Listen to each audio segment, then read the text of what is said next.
ओम नमो भगवते वासुदेवाय नमः। धर्म से लगातार जुड़े रहने के लिए और हर मंगल, गुरु, शनि और रविवार को हमारे वीडियोस पाने के लिए चैनल को अभी सब्सक्राइब करें और बेल आइकन दबाकर ऑल वाला नोटिफिकेशन चुनें। क्या युधिष्ठिर को पूर्ण आभास था कि कलयुग में क्या होगा? ये तो आप सभी जानते हैं कि महाभारत का युद्ध समाप्त होने के बाद पांडवों ने अर्जुन के पोते और अभिमन्यु के बेटे राजा परीक्षित को हस्तिनापुर की राजगद्दी पर बिठाकर द्रौपदी सहित वन की ओर प्रस्थान किया और राजा परीक्षित के शासनकाल के अंत तक आते आते कलयुग धरती पर आ चुका था।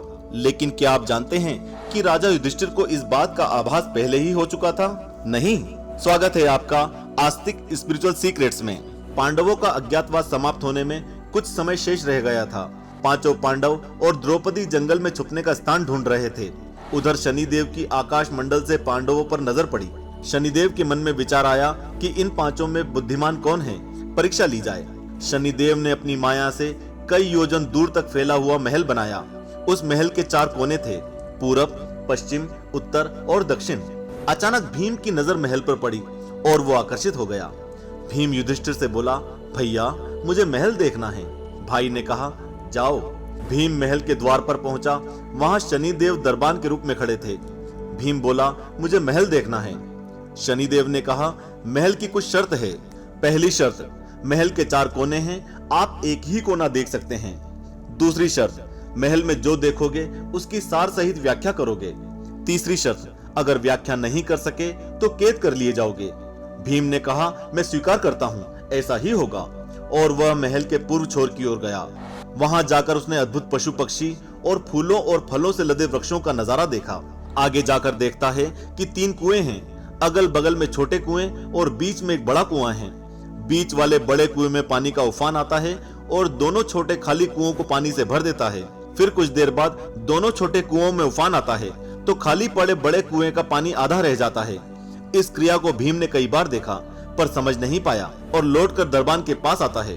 दरबान बने शनिदेव पूछते हैं, क्या देखा आपने? भीम कहता है, महाशय मैंने पेड़, पौधे, पशु, पक्षी देखे। वो मैंने पहले कभी नहीं देखे थे, जो बड़े ही अजीब थे। लेकिन एक बात समझ में नहीं आई, छोटे कुएं पानी से भर जाते हैं, बड़ा क्यों नहीं भर पाता, ये समझ में नहीं आया। दरबान बने शनिदेव बोले, आप शर्त के अनुसार बंदी हो गए हैं। और भीम को बंदी घर में बैठा दिया गया। तभी अर्जुन आया और बोला, मुझे महल देखना है। दरबान ने शर्त बता दी और अर्जुन पश्चिम वाले छोर की ओर चला गया। आगे जाकर अर्जुन क्या देखता है, एक खेत में 2 फसल उग रही हैं। एक तरफ बाजरे की फसल, दूसरी तरफ मक्के की फसल। बाजरे के पौधे से मक्का निकल रही है और मक्के के पौधे से बाजरी निकल रही है। अर्जुन को यह अजीब लगा, कुछ समझ में नहीं आया। वह वापस द्वार पर आ गया। दरबान बने शनिदेव ने पूछा कि क्या देखा? अर्जुन बोला, महाशय सब कुछ देखा पर बाजरा और मक्का की बात समझ में नहीं आई। शनिदेव ने कहा, शर्त के अनुसार आप बंदी हैं। तभी नकुल आया और बोला, मुझे महल देखना है। फिर वह उत्तर दिशा की ओर गया। वहां उसने देखा कि बहुत सारी सफेद गायें जब उनको भूख लगती है तो अपनी छोटी बच्चियों का दूध पीती हैं। उसे कुछ समझ में नहीं आया और वह द्वार पर आ गया। शनिदेव ने पूछा, क्या देखा? नकुल बोला, महाशय गाय बच्चियों का दूध पीती हैं, यह समझ में नहीं आया। तब उसे भी बंदी बना लिया गया। सहदेव आया और बोला, मुझे महल देखना है। और वह दक्षिण दिशा की ओर गया अंतिम कोना देखने के लिए। क्या देखता है कि वहां पर एक सोने की बड़ी शिला एक चांदी के सिक्के पर टिकी हुई है। डगमग डोले पर गिरे नहीं, छूने पर भी वैसी ही रहती है। उसे वह समझ में नहीं आया और वह वापस द्वार पर आ गया और बोला कि सोने की शिला की बात समझ में नहीं आई। तब वह भी बंदी हो गया। चारों भाई बहुत देर से नहीं आए। तब युधिष्ठिर को चिंता हुई और वह भी द्रौपदी सहित महल गए। भाइयों के लिए पूछा तो दरबान ने बताया कि वो शर्त के अनुसार बंदी हैं। युधिष्ठिर बोला कि भीम तुमने क्या देखा? भीम ने कुएं के बारे में बताया। तब युधिष्ठिर ने कहा, यह कलयुग में होने वाला है। एक बाप 2 बेटों का पेट भर देगा, परंतु 2 बेटे मिलकर भी एक बाप का पेट नहीं भर पाएंगे। भीम को छोड़ दिया गया। अर्जुन से पूछा कि तुमने क्या देखा? उसने फसल के बारे में बताया। युधिष्ठिर ने कहा, यह भी कलयुग में होने वाला है। वंश परिवर्तन, अर्थात एक जाति के घर के लड़के लड़की दूसरी जाति के घर के लड़के लड़की से ब्याहे जाएंगे। अर्जुन भी छूट गया। नकुल से पूछा, तुमने क्या देखा? तब उसने गाय का वृतांत बताया।